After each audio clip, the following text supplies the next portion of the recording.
Well, Chicago, my first guest was born in Louisiana, raised on the south side of Chicago. He's a graduate of Sullivan High School, former Northwestern Hospital employee, and also he worked for CTA and Jules, and now he's currently an upcoming StreetWise Vendor Chicago. Welcome to the show, StreetWise Street Scene. Michael Dunbar, welcome to the show, man. Thank you. It's a pleasure to be here. Man, I'm very blessed and very happy to have you here, man. I've been trying to get you on the show, but you've been real busy.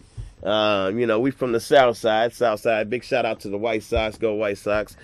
We had Ronnie Woo Woo on the show last week, and I want to thank him for being on the show. But, I wanted to take this season and dedicate this season to vendors who really use StreetWise as a stepping stone. And, even though we come from the same neighborhood, you have done just that. You've used StreetWise as a stepping stone. I want to say to you, man, I'm very proud of you.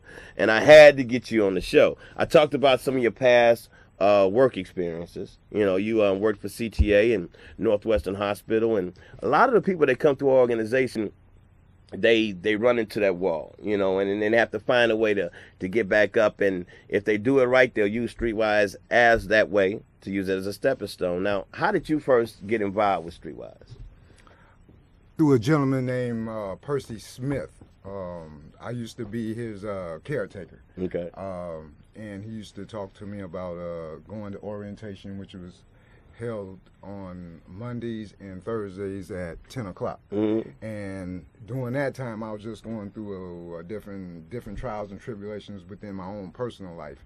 And I pretty much just blew them off. Okay. And so one day I just said to myself, well, I'm tired of going down this particular path. I was looking forward to going in a different direction in my life. Mm-hmm. So I attended the orientation, and I did not know that StreetWise assisted individuals that's going through hardship with cover letters, the resume writing, and the social workers that we have there. Yeah. And a lot of people don't know that. I mean, when you first heard about StreetWise, did you really think it was for just people who are homeless?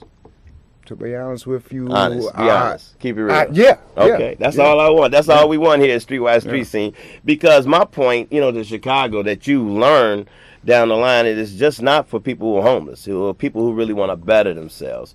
And you talked about the transition period. A lot of us, we all went through that, and you started to take serious your recovery, and you came down to StreetWise, but you didn't really adapt to it right off the bat.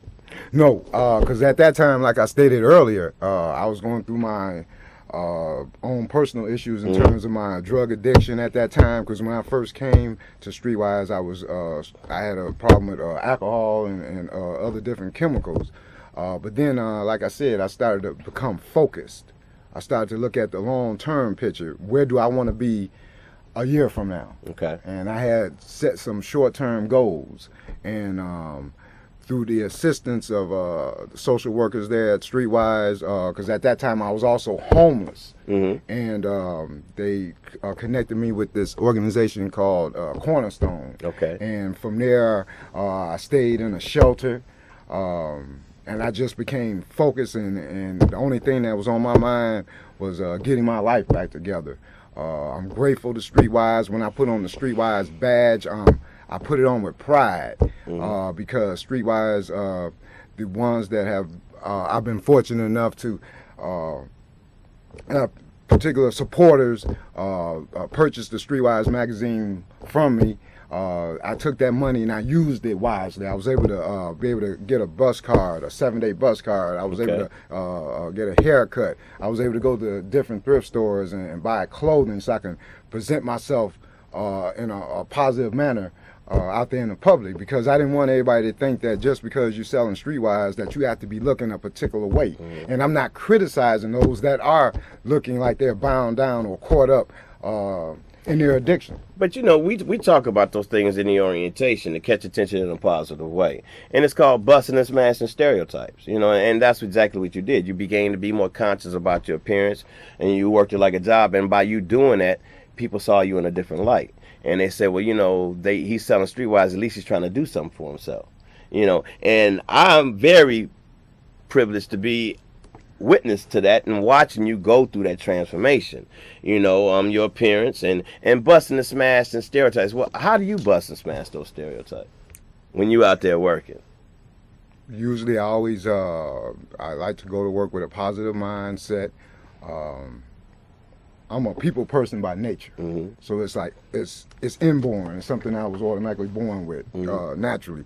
I greet the different individuals that I come into contact with a warm, friendly smile. Hello, how you doing? Would you care to purchase a StreetWise magazine today? And if they say no, well, thank you and have a great day anyway, because they may not purchase it then, but they may come back a week later and purchase the magazine. I always try to give a word of encouragement, because you never know what people are going through.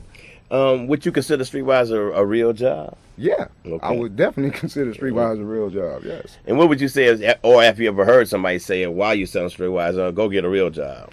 I haven't heard anybody say that as of yet, but if I do come across somebody that would say something like that, I would just stay positive, because you must stay positive. Now, what kind of impact has StreetWise had on your financial situation, man? Well, at one time before I acquired my own apartment. And that's, hey, big ups to you, man, because that's definitely what we're talking about. You know, helping people who are homeless and people at risk of being homeless. And you were homeless, and now you're formerly homeless, so big up to you. That's what we're talking about. I was able to take the money and just spend it wisely, because I ended up staying at a hotel on the south side of Chicago, and the rent was $561 a month. And only through working StreetWise that I was able to pay that, because it was you had to pay bi-weekly. And it came out to $561 a month. And then, like I said, buying bus cars, $23 for a 7-day. So, and now you have your own apartment. Yes. I'm very proud to say too that not only are you working StreetWise, but you have a part-time job too. I mean, you're getting ready to start, so you know that's what I call using StreetWise as a stepping stone, and you're getting ready to start that new job. Now, I know it's been some people that's helped you along the way during your adversity, and who are some of those people that really played a major part in you helping you to get where you are today? Well, starting off with my Lord and Savior Jesus Christ, Jerome Jackson, Sarah Miles, my family. I have two cousins, Lisa Dunbar and Deborah Dunbar, that have been very supportive of me.